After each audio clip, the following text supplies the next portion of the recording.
ადამიანებს, რომლებიც ყველაზე ახლოს არიან ხალხთან, რომლებსაც ყველაზე გების გადაწყვეტა ევალებათ. ძალიან მნიშვნელოვანია, რა თქმა უნდა, ქვეყნისთვის, ვინ არის პრეზიდენტი, ვინ არის პარლამენტი, როგორც საგარეო თუ საშინაო, როგორც არის გოგიტა ჯანგიშარაშვილი, რომელიც თქვენიანია ამ გების პრობლემა ყველაზე მეტად აქვს გათავისებული იმას, ვის თვითმმართველი მეტი რაღაცა დევს დასწორს. ეს არის არჩევნები, შეუძლებთ თუ არა, არაფრად მიაჩნია, რომელიც მარტო თავისთავზე ფიქრობს და ყველაზე ძვირი. რა ჩნდება ერთი ბავშვის გაშვება სკოლაში იმისთვის, რომ დღეს ჩვენ წარვადგინეთ ახალ ნაძალადევში გოგიტა ჯანგიშერაშვილის კანდიდატურა.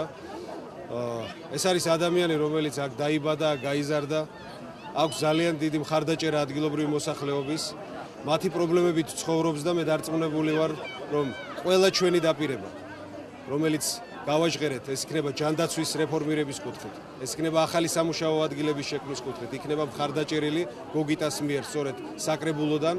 ეს ძალიან დიდ ბრძოლაში შევდივართ ჩვენ როგორც წინასაარჩევნო, ასევე არჩევნების შემდეგ, იმიტომ რომ ყველა ის დაპირება, რომელიც გვაქვს, უნდა განხორციელდეს საკრებულოსთან ერთად, ამიტომაც გვჭირდება რაც შეიძლება მეტი წარმომადგენელი ყავდეს საკრებულოში და დარწმუნებული ვარ იმაში, რომ რაიონის მოსახლეობა გოგიტა ჯანგიშერაშვილს მხარს დაუჭერს და ჩვენ ერთად შევცვლით ქვეყანაში და დედაქალაქში მთლიანად სოციალურ ვითარებას, შევცვლით ვითარებას ჯანდაცვის სისტემაში და რაც მთავარია, დავიწყებთ ახალი სამუშაო ადგილების ერთობლივად შექმნას.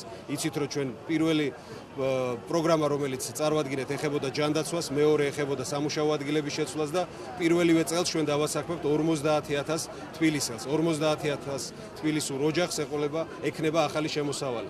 ეს სწორედ ის რეფორმებია, რითიც მოვდივართ და რაც მთავარია რეალისტური და გოგიტას გვერდში დგომა საკრებულოდან აუცილებელი იქნება იმისთვის, რომ ეს რეფორმები წარმატებულად განვახორციელოთ.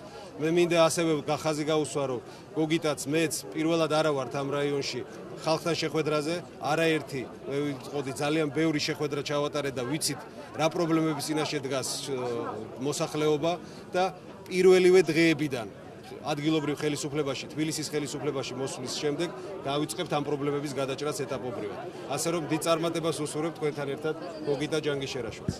ნაძალადევის რაიონში ძალიან ბევრი პრობლემა არის, რის ჩამოთვლაც ჩვენ ძალიან შორს დაგვიყვანს და აქედან გამომდინარე მე მათთან ერთად ნებისმიერი საკითხი, ნებისმიერი პრობლემა, ყოველდღიური შეხვედრების რეჟიმში განვიხილავ ჩვენ თითოეულ იმ პრობლემას და მე მზად ვარ მათთან ერთად ვიბრძოლო და ის პრობლემები აღმოფხვრა, რომელი პრობლემებიც ნაძალადევის რაიონში არსებობს.